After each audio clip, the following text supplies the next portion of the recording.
Federico, imaginemos esta escena. Un tipo lee el diario a la mañana y se da cuenta que el problema de la justicia es la familia judicial. Dice, no tengo ni idea qué es esto, te cruzan la calle en un semáforo, vos bajás de la bicicleta y te dice, Federico Delgado, ¿me explicás qué es la familia judicial? Y yo le respondería, ¿tiene tiempo? Sí, tenemos todo el tiempo del mundo.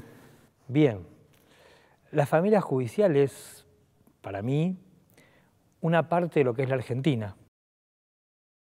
Tiene que ver con una cuestión endogámica y con un grupo social que tomó el Ejecutivo, otro tomó el Legislativo y le decimos clase política, y otro tomó el sistema judicial y le decimos familia judicial. Tiene que ver con que hay una moral, si se quiere, diferente al de ese señor que me lo preguntó en la calle, que hay, como se dice ahora, una palabra horrible, pero que es gráfica, se dice hay códigos que tienen que ver con cómo ingresar a la justicia, cómo ascender, con comportarse de determinada manera para no trascender algunos límites o para esperar el momento para trascenderlos. Tiene que ver con una forma de aproximarse a los casos que se va inoculando desde que las personas son muy jóvenes e ingresan a la justicia, y tiene que ver con esto de aplicar la ley, pero la ley divorciada de la justicia. Por eso pasa muchas veces que vos en tu trabajo le preguntás a muchos funcionarios judiciales ¿por qué hicieron esto? Y el tipo te dice es legal. Y vos le respondés, pero no es justo, pero es legal. Entonces, también la familia judicial enseña y de algún modo reproduce una forma de acercarse a los conflictos que en general aplica la ley, pero una ley que está divorciada de la justicia. Y después, como en toda familia, como en toda la familia del Estado y la familia de los empresarios, la Argentina es una gama de facciones, ¿no? Existen los problemas que existen en toda la sociedad, de corrupción, de mentiras, de maridajes, y también hay mucha gente buena, mucha gente valiosa y mucha gente que integra la familia judicial a pesar de la familia judicial, pero que precisamente porque como en toda familia no siempre hay empatías entre todos, quizás muchas veces la gente más valiosa permanece en los cargos que tienen cierta opacidad y que el gran público, ese señor que lee el diario por ahí, no puede comprenderlos. Quiero decir, no todos son Ollarvide, para poner un caso que es emblemático. Claro. Y este tipo que te encuentra en el semáforo es bastante irreverente y te dice, pero vos no te fue tan mal. Sos fiscal federal del fuero más poderoso del país. Sí, yo tuve mucha suerte. Yo entré a tribunales por casualidad. ¿Casualidad? Sí. Yo estaba en la Facultad de Derecho y un compañero mío me avisó que estaban tomando meritorios, me recomendó e ingresé. Cuando me recibí de abogado, me recibí muy joven de abogado, a los 23 años, 24, se produce la reforma Arlanián, yo soy un hombre ya mayor, que introdujo esta mixtura de juicio oral y juicio escrito. Vieron que hay pocos juicios orales, pero todo el tiempo ven por los diarios que se elevó a juicio oral, bla, bla, bla. La época que él era ministro de Justicia. Claro, y hacían falta abogados. Entonces, pegué un salto en la escala jerárquica de la justicia de 4 o 5 lugares solamente porque tenía el título, básicamente. Tuve mucha suerte. Y después, cuando ya pegás el salto importante, que pasás a los cargos, en la justicia los cargos se dividen entre empleados y funcionarios. Los que son abogados están en condiciones de ser funcionarios. En aquel momento hacían falta abogados. Yo lo era muy joven, de hecho juré con un certificado de condición de egresado, no tenía aún el título. Y las autoridades me permitieron ocupar el cargo con un certificado que acreditaba mi condición de abogado. Y después de eso tuve más suerte aún, pero muchísima más suerte aún, porque cuando se instaura el sistema de concursos para ser juez o fiscal, antes que se instaure el sistema había 2 vacantes. Y tuve la suerte que la persona que en ese momento era mi jefe me nominó a mí y a dedo me designaron fiscal. ¿A dedo? A dedo, a dedo. O sea, el don de la familia judicial a dedo me te tocó. ayudó. O absolutamente, absolutamente. Mi jefe me dijo, mira, hay un lugar, yo puedo hacer algo para que a vos te designen, y me designó el ministro de Justicia de entonces, que era Raúl Granillo Campo, y después me pasó una cosa graciosa, porque a los 2 años en un expediente le pedí la declaración indagatoria y el tipo me recusó. ¿A Granillo Campo? Claro, y en la audiencia de recusación, que es un face to face entre el recusado y el recusante, el tipo me lo recordó. Me dice, pero yo a usted lo nombré. Bueno, y ahí se dio una situación un poco medio trágica y medio cómica. Sí, igual no es poca cosa que el funcionario que firma diga, yo firmé. O sea, porque él entendía un código que vos estabas fallando. Es muy probable. Pero sí que quiero decir, para redondear, no me fue tan mal porque, entre otras cosas, tuve mucha suerte. Y después, ya cuando juré como fiscal y empecé a trabajar como fiscal, yo podría haber intentado ascender en la carrera judicial, pero tomé la decisión personal de no participar de ningún concurso porque no estoy de acuerdo, no lo estaba y no lo estoy con la forma en que esos concursos se desarrollan, así que tomé la opción laboral de quedarme en el lugar donde llegué a dedo. ¿Y siempre estuviste ahí como fiscal federal? Siempre ahí como fiscal federal, sí, siempre ahí. Y nunca participé en ningún concurso. ¿Y por qué elegiste el derecho? Porque era muy malo para las matemáticas, atroz para las matemáticas, me costaba muchísimo. Ingresé a la Facultad de Derecho. Pero ahí no es que matemáticas o derecho, o sea, ingeniería o abogado, hay muchas cosas más. Sí, pero digamos, me acuerdo que en aquel momento yo quería ser deportista y claramente a los 18 años, 19, me di cuenta que no podía ser un deportista, no porque yo no quisiera. ¿Qué disciplina? ¿Qué hacías? Hice todo, probé con todo, probé con el fútbol, probé con el tenis, probé con la natación y en ninguno era un dotado. Por más esfuerzo que aún le pongo, no, hay un nivel que no logré pasar. ¿Y el rugby? No, rugby nunca. Es muy de la familia judicial. Es muy de la familia judicial, sí, no. El rugby no, es un deporte que no lo comprendo. Pero no digo, pensé que tenía que ver con el rechazo porque es parte de la familia judicial. No, comprendo el fútbol y lo practico, ya casi no, el tenis que lo practico bastante, la natación y el running, que es el deporte que uno empieza, y la bicicleta, ¿no? Y el running que uno lo empieza a practicar, al menos yo, cuando el fútbol empieza a alejarnos por los golpes. Pero bueno, cuando me di cuenta que no iba a tener un futuro deportivo promisorio, digo, bueno, voy a entrar a la universidad. Y tenía entre las opciones que había, me gustaba el derecho, qué sé yo, esta cuestión de la ley, de lo que es justo, lo que es injusto. Y después, la verdad que los caminos de la vida me fueron llevando para los tribunales, ingresé en un trabajo que, aún con los problemas que tiene, me gusta y lo disfruto, pero paralelamente estudié ciencia política y la verdad que mi corazoncito está más en la politología que en la abogacía. Pero bueno, la vida me fue llevando para que la justicia sea un trabajo muy bien pago, que me gusta hacer, y que aún con los problemas que hay lo disfruto y me parece que hay muchas cosas para hacer en ese espacio.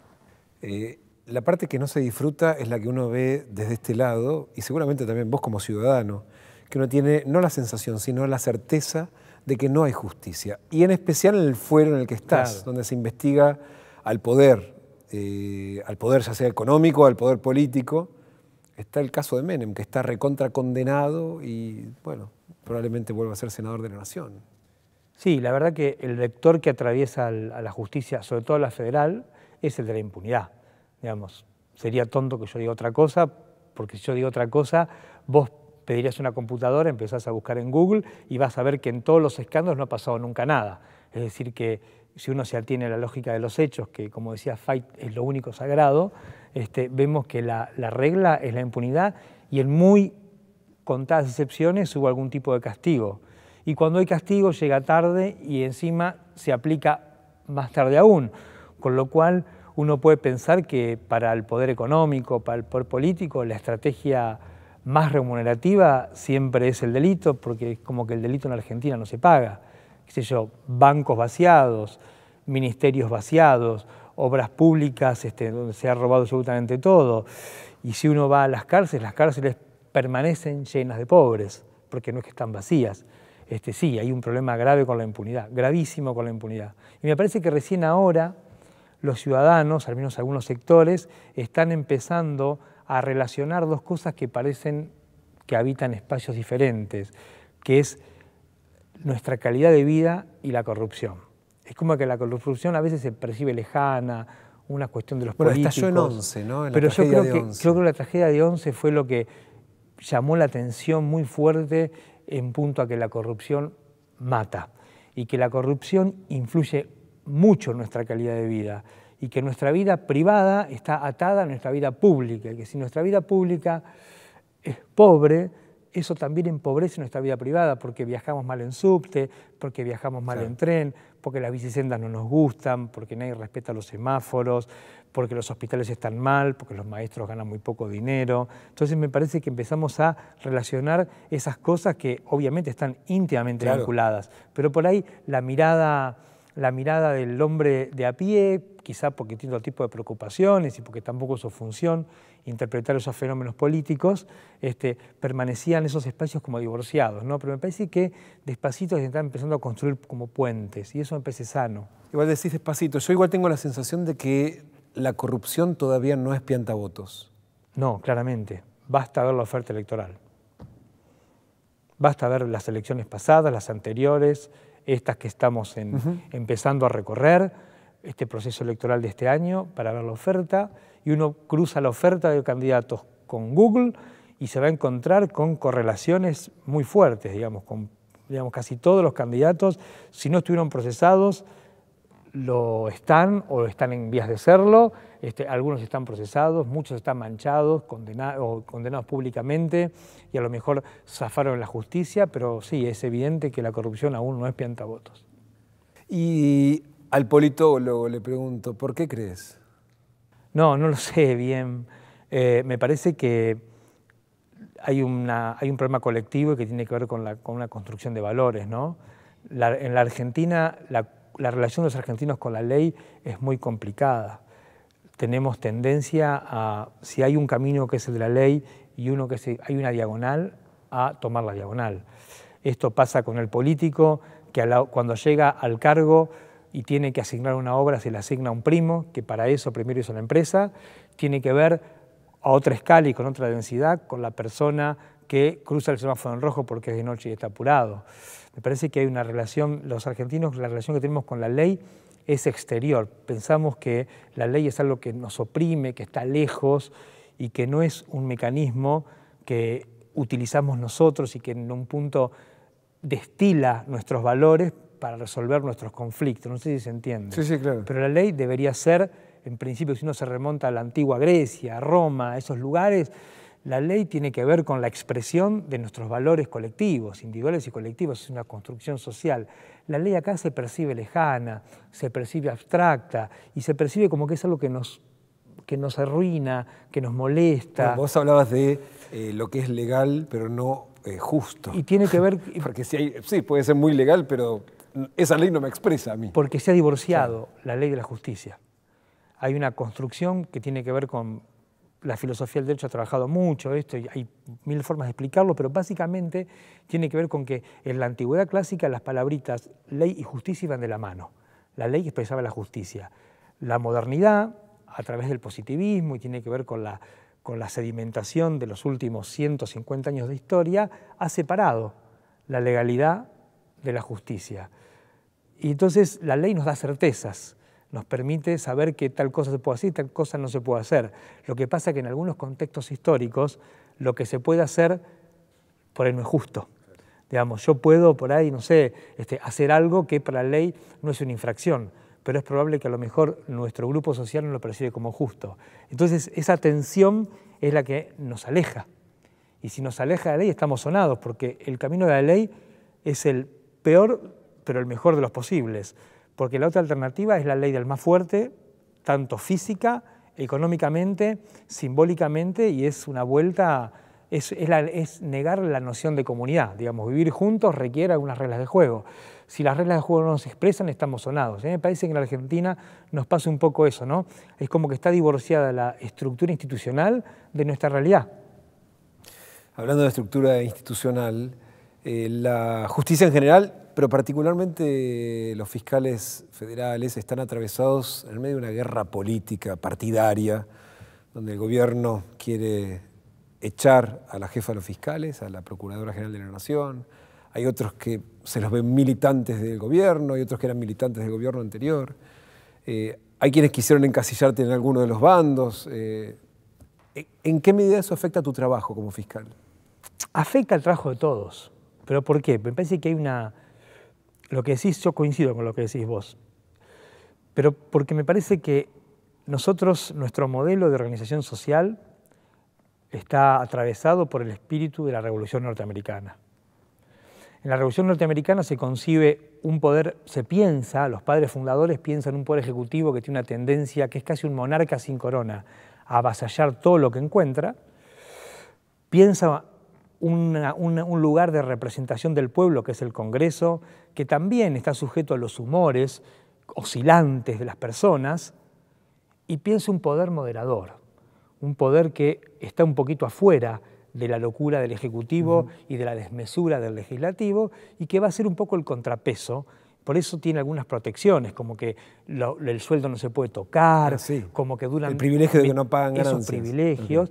En aquel entonces tenían que ver con asignarle un lugar donde los tipos no los molesten y estén en condiciones de frenar las locuras de los demás. Ahora, en la Argentina, por una deformación, o por una, no sé si deformación, pero por el proceso de formación del Estado argentino, la justicia, ese lugar no lo ocupa, sino que es parte de ese juego político que debía moderar. La justicia es un actor más del juego político en el peor sentido del término, en el término partidario. La justicia juega el juego que debería moderar. Es un jugador de un juego del que debería ser árbitro. Y eso es lo que, me parece, explica que cada gobierno que asume no solo cree que tiene que fundar de nuevo la nación, sino que lo primero que atina a tocar es la Corte Suprema y el jefe de los fiscales. Pasó con Menem, pasó con De la Rúa, pasó con Kirchner y pasa ahora con Macri. Digamos, siempre hay una tendencia a ver cómo se puede incidir en la conformación, en el diseño, en el formato del sistema judicial.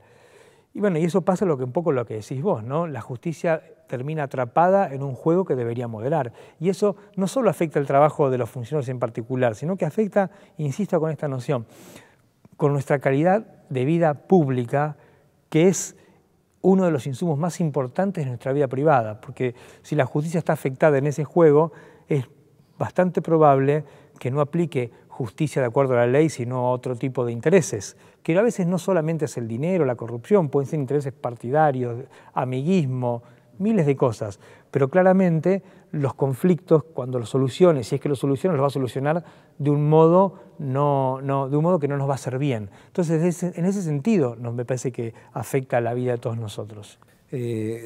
Otro semáforo. A ver. Te frena, disculpe, te encuentras así, remeras, jeans, zapatillas. Dice, me suena tu cara, pero vos sos fiscal vestido así. ¿Es cierto que tenés solo un traje? Ya no. Ya no tengo un traje. Lo tenía, pero se me... ¿Ni un traje? No, porque estuvo sujeto, como todo, como los cuerpos, a la corrosión del tiempo y bueno, tuve algunos accidentes con las malditas polillas. Pero no uso traje. Hace mucho que no uso traje. Dejé de usar traje en realidad porque me empezó a sentir, lo sentía incómodo.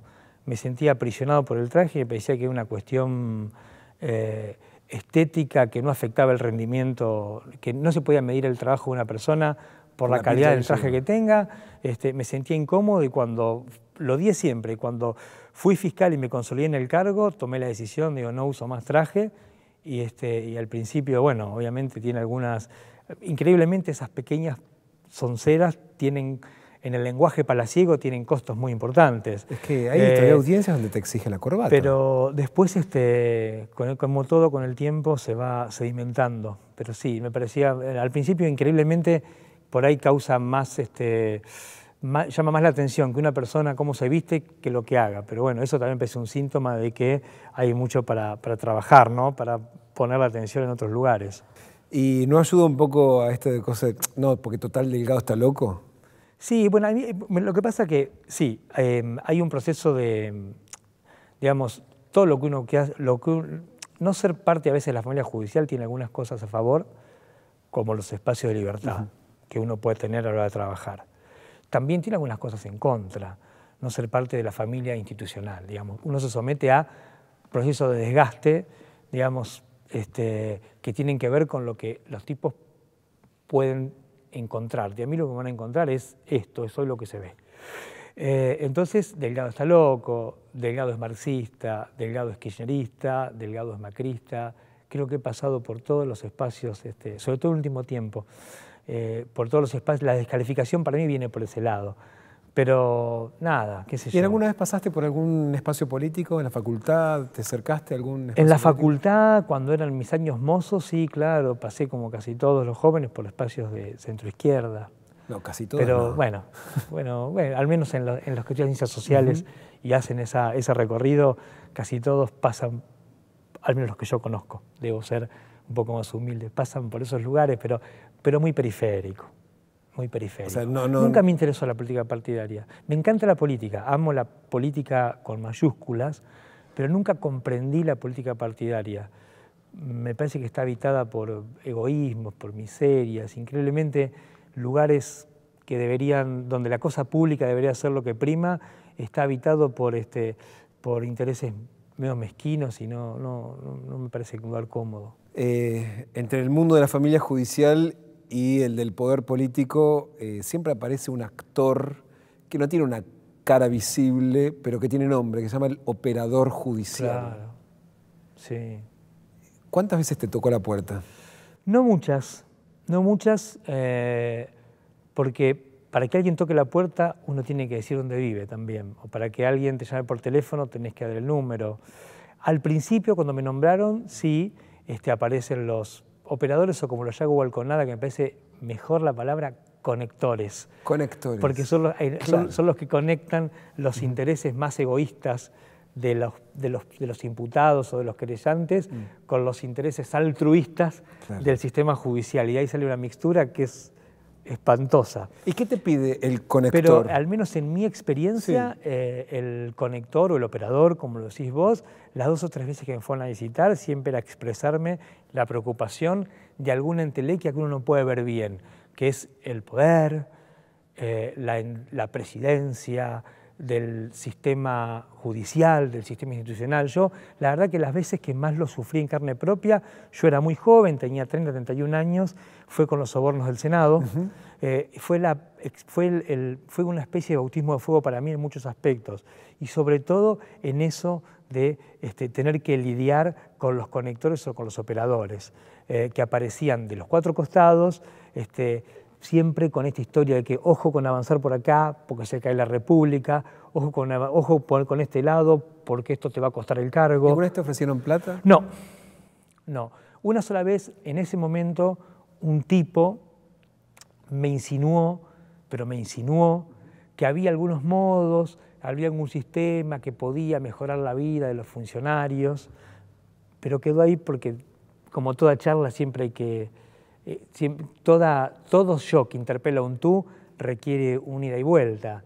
Digamos, si uno puede, siempre los debates los puede abrir o cerrar. Federico, y vos que caminás como Dropy y conocés y vais a tu alrededor y sabés que el sistema existe y funciona. Sí, claro. ¿Vos podrías saber quién recibe y quién no? Ahora no lo sé cómo funcionaría, porque yo lo que recuerdo cuando yo era empleado, cómo era, porque era mucho más gráfico, era mucho más grotesco. Incluso ahora hay juicios orales donde se está ventilando eso, que era el sistema de sobresueldos de la CIDE, que era bastante explícito, digamos, que salían en las revistas, salían en los diarios, y era tolerado por todo el sistema, y había como una especie de, no sé si llamarlo como una especie de prima de seguro que pagaba el poder para no tener problemas.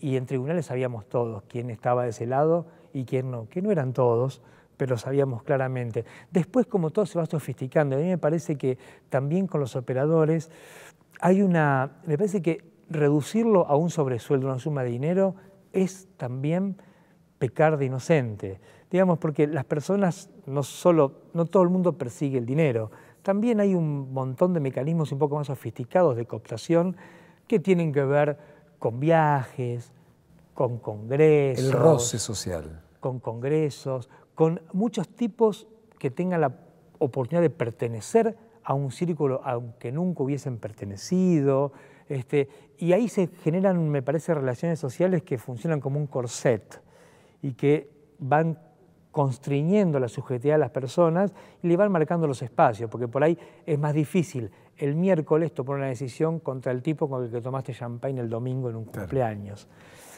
Las cátedras universitarias, los doctorados, las designaciones como profesor honoris causa. Me parece que hay un montón de mecanismos de seducción de los cuales el dinero por ahí es el más literal, claro, y es el que más todos conocimos porque, sobre todo en aquellos años, muchos colegas tuyos se ocuparon de hacerlo público. Pero me parece que esto tiene que ver con otro problema que tiene el Estado argentino en general, que es como un gran queso. Tiene muchos agujeros y está penetrado por intereses particulares. Y esos intereses particulares, que en la teoría de la burocracia no deberían llegar de ese modo, sino que deberían llegar por carriles específicos, llegan por miles de lugares y se exteriorizan así, en viajes, claro, congresos, plata. Me parece que es un problema que atraviesa a toda la cosa pública argentina. Bueno, vos publicaste un libro junto a Catalina Delía, que se llama La cara injusta de la justicia. Tiene muchas cosas interesantes y se describen mecanismos, claro, sobre cómo el sistema mismo hace que perdure la impunidad o la falta de justicia. Ahora, después hay cosas que uno ve y dice, pero ¿cómo puede ser? Cuando vos arrancaste la causa de la chatarra ferroviaria comprada a Portugal y España, apareció un informe de la Auditoría General de la Nación. Esto fue hace 2013. 2013. Los hechos 2004-2011. Y apuntaban a funcionarios que estaban en el poder. Claramente.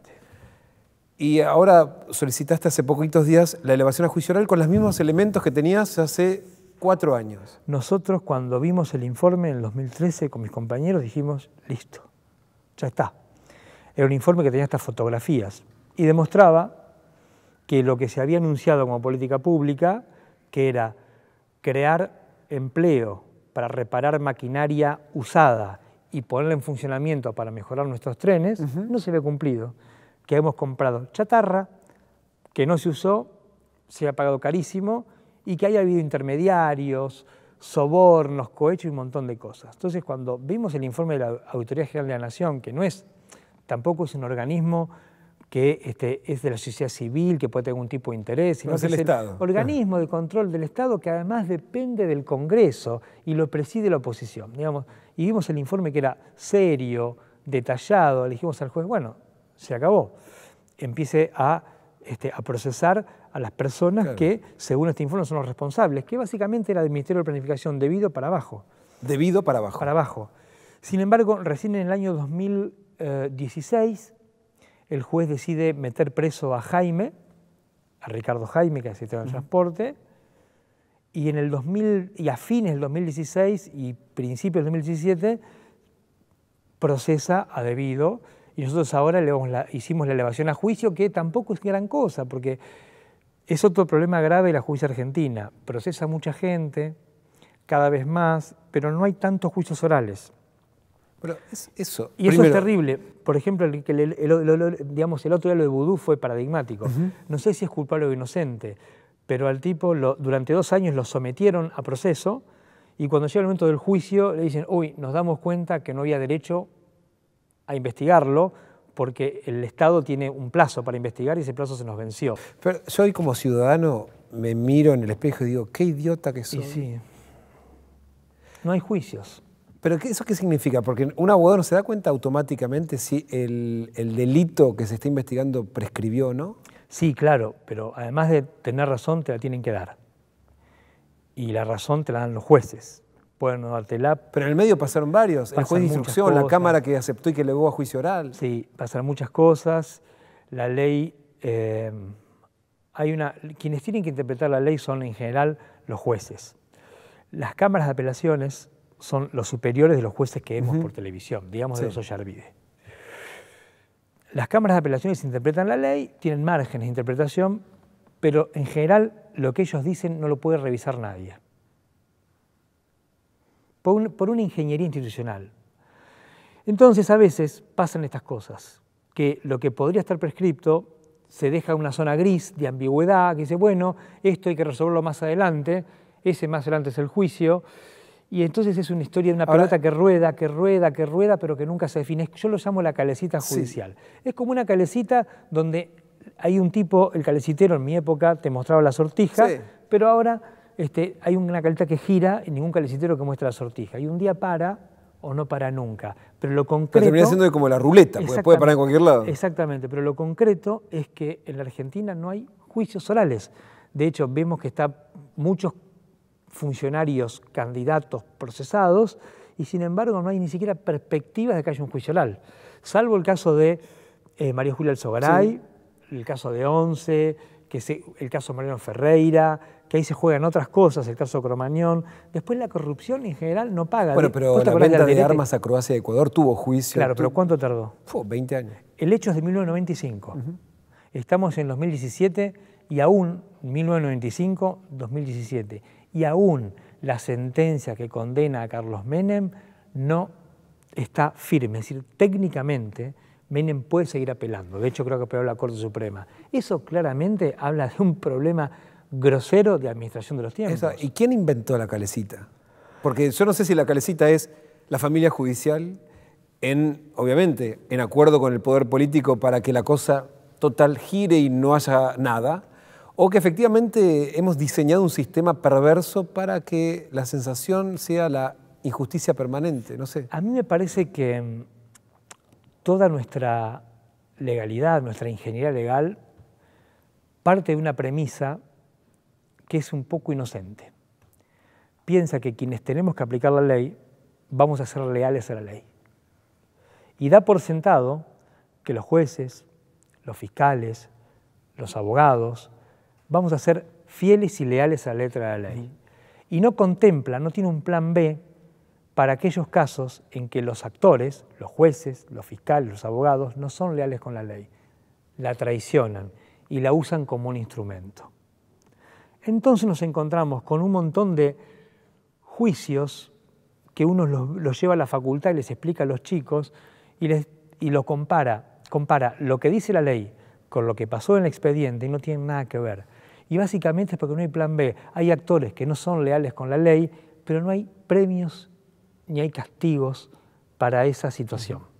Entonces me parece que por ahí uno puede, a lo mejor es muy simple y muy rudimentario mi razonamiento, pero me parece que, al menos en el espacio judicial, lo que no hay es, lo pusimos en el libro con Catalina bastante fuerte, no hay mecanismos de rendición de cuentas, no hay premios ni hay castigos. Si vos trabajás en un diario, te dicen vas a hacer periodismo de investigación, empezás el 1 de enero, llega el 31 de diciembre, viene tu jefe y te dice, ¿cuántas investigaciones hiciste? Decís, no, ninguna. Estuve pensando, pero ninguna me convenció. Te dicen, ¿pero cómo? Claro. Un año, ninguna. No, mirá, tu contrato no lo voy a renovar. En el espacio judicial no pasa nada, no hay castigo. Pero tampoco pasan cosas, porque por eso te preguntaba lo de debido, porque cuando deja de estar en el poder, la causa se acelera. Y pasó con muchas causas. Con todas. Y entonces, o sea, alguien elige cuándo se frena la calecita y cuándo arranca. Esto tiene que ver con lo que dijimos al principio, para mí, con que la justicia, lejos de ser un poder moderador, es parte del juego partidario. Entonces, esto no lo digo yo, lo dicen los hechos. Cuando un gobierno está en el poder, la justicia tiende a no investigarlo, o no investigarlo seriamente, o a truncar las investigaciones en curso. ¿Se entiende? A paralizarlas, a congelarlas, a dormirlas. Ahora, cuando esas personas pierden el poder político, automáticamente aquella velocidad lenta adquiere un ritmo de locos y por ahí en 2 meses pasa lo que no pasó en 10 años, que es lo que estás viendo vos, me imagino, con el kirchnerismo. Y te traigo un ejemplo que es tuyo. A vos te sacan de la causa 11 sí. Cuando estabas investigando debido. Sí. Y después el mismo juez que te sacó lo mandó a juicio oral. Sí.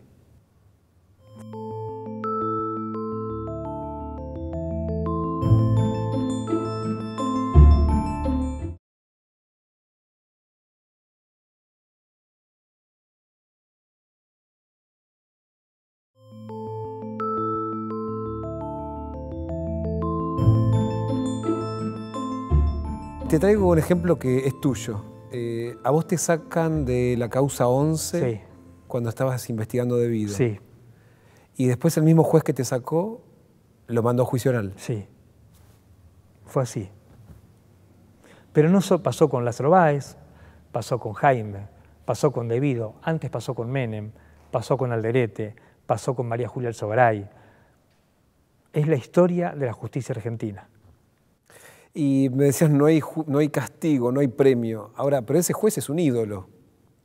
Claro, a lo mejor vos te referís a la recepción en la opinión pública de las medidas de un juez, de su trabajo. Sí, porque uno que era, o sea, lo habían llevado del Consejo a la Magistratura, los mismos que después terminaron diciendo, pero este tipo... Pero bueno, tiene que ver con eso, con que los premios y los castigos no están correctamente delimitados. Digamos, hay márgenes de discrecionalidad que permite, incluso los juicios políticos, son unos mecanismos terriblemente arbitrarios. Son juicios políticos. Las causales son mal desempeño, pero no está definida en ningún lado. Entonces eso permite que al mismo tipo que quisiste enjuiciar en el año tal, después le cerrás todo porque ahora te gusta más y permitís, y no solo le cerrás todo, sino que lo entronás y lo pones en otro lugar.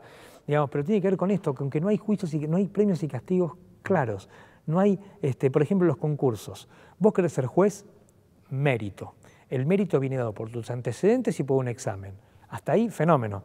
Das el examen bien, sí. tenés buenos antecedentes, deberías ganar. Ahora, ¿qué pasa? En el último momento hay un plus que tiene un nombre técnico en el que no voy a entrar, pero que básicamente quiere decir que el jurado tiene discrecionalidad para elegir entre los 6, 7, 8 primeros.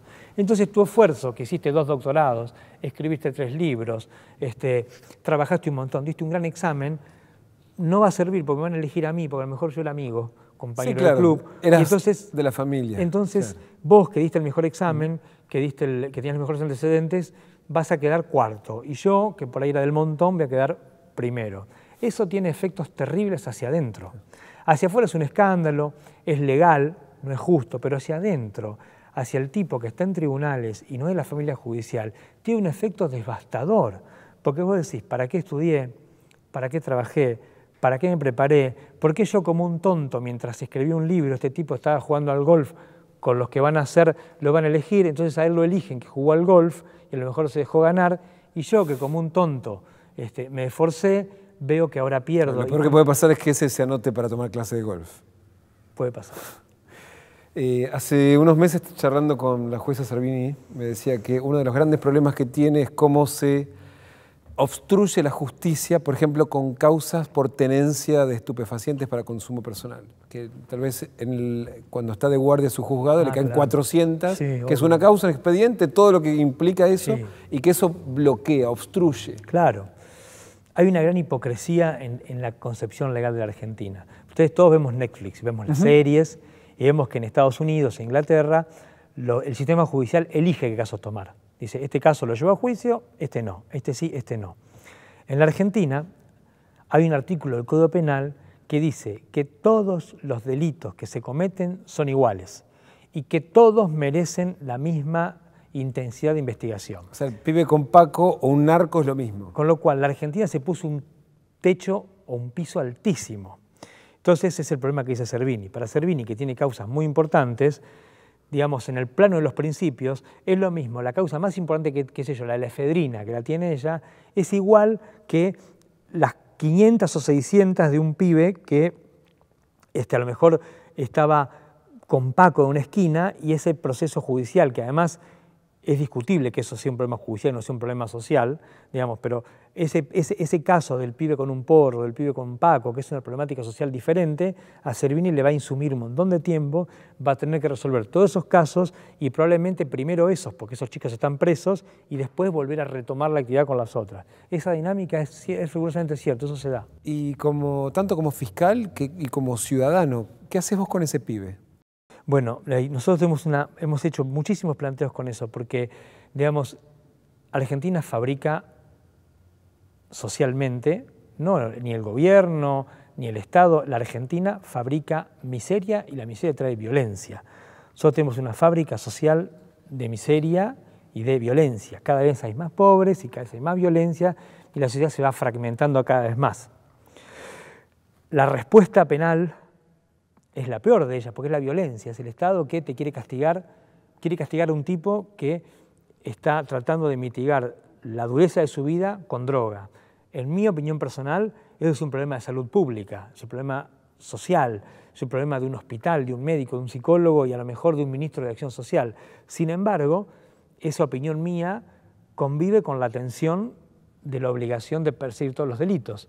Así que tenemos que investigarlos y vamos viendo caso por caso a ver qué hacer, pero no se puede tomar un criterio rector como decir, bueno, con esto no vamos a hacer nada. Sino hay que cumplir los pasos legales, los procedimientos. Hay que traer a esa persona, hacer las pericias, recrear las circunstancias en que se le secuestró ese expediente, y después hay un montón de fallos de la Corte Suprema que dicen que no siempre la tenencia de drogas puede ser considerado un delito. Pero sí, la verdad que es un lugar al que se le presta poca atención, muy poca, desde el Estado, desde la sociedad civil también, y tiene que ver con esto de criminalizar cada vez más cuestiones que se vinculan más con la fábrica social de miseria y violencia que funciona en este país.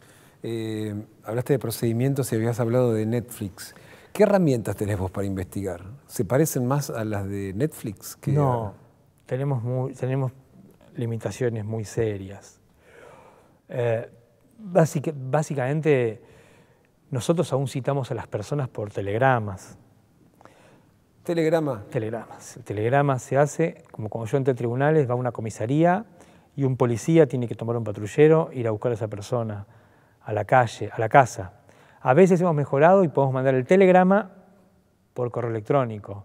No, tenemos problemas que tienen que ver, a lo mejor no tanto con insumos, porque la verdad que durante gran parte del kirchnerismo y al principio de este gobierno también se hicieron inversiones en tecnología, los servidores de internet son malos, pero han mejorado, las computadoras no son las que por ahí queremos, pero han mejorado, pero tenemos problemas culturales, los funcionarios, nosotros de formación, para utilizar las nuevas tecnologías. Hay una inercia institucional que tiene que ver con, si querés ver un informe de la Sindicatura General de la Nación, en vez de fijarte en internet, es mandar una nota al síndico general que hay que hacerla, firmarla, llevarla. Bueno, esas son cuestiones que tienen que ver con la formación de los cuadros burocráticos, pero están online, donde hay que trabajar muchísimo. Si vos ves un expediente, cuando el tipo que no tiene contacto con los expedientes lo ves, en general se quiere morir, porque aún caminan a la velocidad de mediados del siglo XX y estamos ya entrando de lleno en la mitad, más cerca del siglo XXI que de la mitad del siglo XX. Pero sí, hay graves problemas que eso me parece que tiene que ver con una cuestión cultural, con la formación de los cuadros burocráticos sobre lo que se trabaja poco, muy poco. Digamos, para que vos sepas, una vez que llegás a juez o a fiscal no tenés obligación de hacer un curso en tu vida para actualizarte. Lo puedes hacer porque te interesa, porque querés formarte, porque querés aprender, pero no tenés obligación. Y quizá te recibiste de abogado en 1967, en 1965, y no tocaste un libro nunca más hasta el año 2017. Es verdad que la experiencia ayuda mucho, pero los libros también ayudan, incluso la experiencia.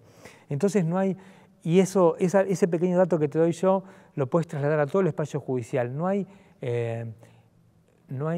una política pública de formación de cuadros. Hay cursos, hay cosas que se pueden hacer, pero todo descansa en el interés de la persona individual. No hay una obligación de capacitarte. Y eso se nota mucho en esta historia de utilizar las herramientas que nos suministra la revolución comunicacional. Nosotros todavía trabajamos con fax. Cuando los chicos más jóvenes llegan a tribunales, 18, 19 años, muchos no saben lo que es un fax. Y preguntan qué, claro, a veces dónde consigues el rollo. ¿Qué es esto? Que entra un papel que sale por acá. Y sin embargo, aún trabajamos de ese modo. Tenés la marca de la bicicleta en la...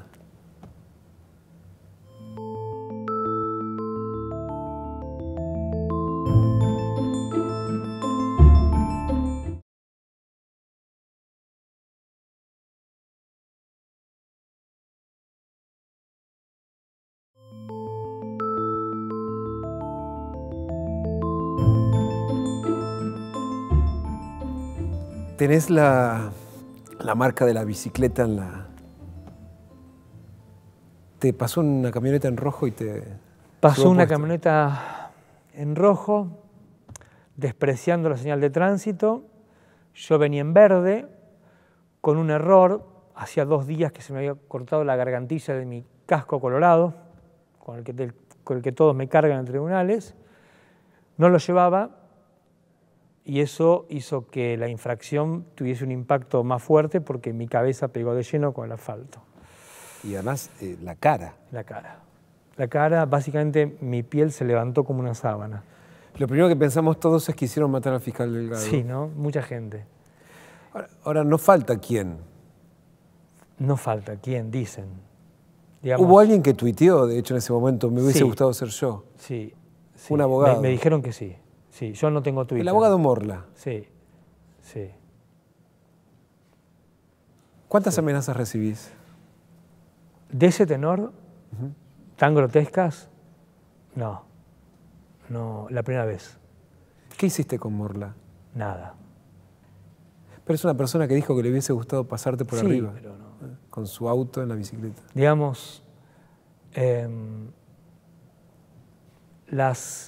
los sujetos a veces buscan que los reconozcan. Pero no es Entonces, exponerse mucho en tu caso. O sea, vos mi trabajo me expone. Claro, y precisamente tu trabajo te expone y no andar en bicicleta solo, sin protección, en auto. Es que me parece que a todos nos debería proteger el Estado.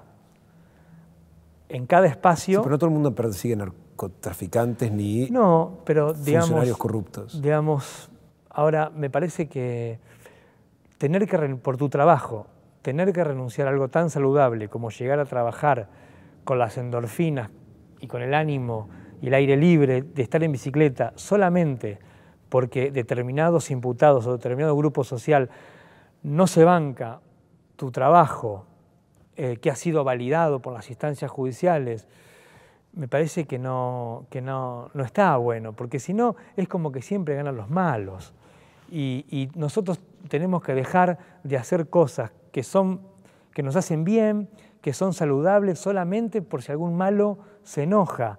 Estamos siempre con el como sí, tenemos que actuar como sí, no voy a hacer esto por si pasa tal cosa. Y piense que eso no es bueno para todos nosotros, hay que tratar de vivir con la mayor plenitud posible. Lo que sí es verdad que a lo mejor estamos demasiado vulnerables, pero bueno, evidentemente es parte del trabajo. De todos modos, el trabajo de fiscal es algo que siempre va a dejar enojado a alguien. Digamos que los imputados estén contentos con un fiscal, hablaría mal del fiscal. Ahora, sabiendo que enojás gente, porque de hecho lo haces, y que hay muchísima corrupción, hagamos otro ejercicio de imaginación. Te plantan merca en tu casa. Allanamiento, listo, el fiscal Delgado adentro. Con todo lo que venimos hablando de la justicia, de la familia judicial, del vínculo con el poder, ¿te entregarías a esa justicia para que te juzgue? No me quedaría otra, porque como ciudadano tengo que aceptar las reglas. De hecho, una de las cosas que más me hacen y que por ahí no tiene visibilidad es inventarme denuncias tontas, bobas, que no resistirían ningún análisis técnico, pero qué sé yo, un tipo que dice Delgado abusó de su poder porque tomó 20 declaraciones testimoniales, Delgado abusó de su poder porque un dictamen de él está en la tapa de un diario. Y esas denuncias que deberían desestimarse porque no son un delito, muchas veces le dan trámite y muchas veces las abren y muchas veces yo he tenido que nombrar abogado defensor para defenderme de tipos que están procesados por delitos gravísimos y a mí me imputan por ahí cosas como haber hablado con un periodista, que después hay que probarlas, pero haber hablado con un periodista, haber trabajado muy rápido. A mí lo que más me acusa es trabajar muy rápido. O sea que estoy más o menos acostumbrado, sé lo que es someterse o que te someta la justicia en la Argentina. La verdad que es un sabor amargo y te genera mucha impotencia, porque es lo que decíamos antes. Vos podés plantear muchas cosas, podés tener razón, pero hace falta que alguien te la dé. Y en la Argentina ha pasado, y en Estados Unidos se está discutiendo mucho esto ahora, y también en Inglaterra, se está discutiendo si no hay una gran tragedia colectiva con esto de permitir que la interpretación de la ley sea una cosa que incumbe solamente a los jueces. Se habla de una gran expropiación de la justicia con respecto a la sociedad, haberse apropiado de la interpretación de la ley. Acá no tanto, pero en Estados Unidos e Inglaterra se está discutiendo mucho esto, justamente por este tipo de cosas, por las arbitrariedades, por la desconfianza y por esta historia que la justicia te somete a proceso pero no te juzga. Te tiene una causa abierta mucho tiempo, por ahí con un mecanismo de coacción, pero no aplicando la ley verdaderamente, sino que es una deformación. Pero sí, nadie está libre de que en la Argentina algún tipo de complicidad institucional genere una causa trucha. Nosotros lo vemos todos los días con drogas, con trata de personas, con corrupción, con los anónimos, digamos, nadie está libre.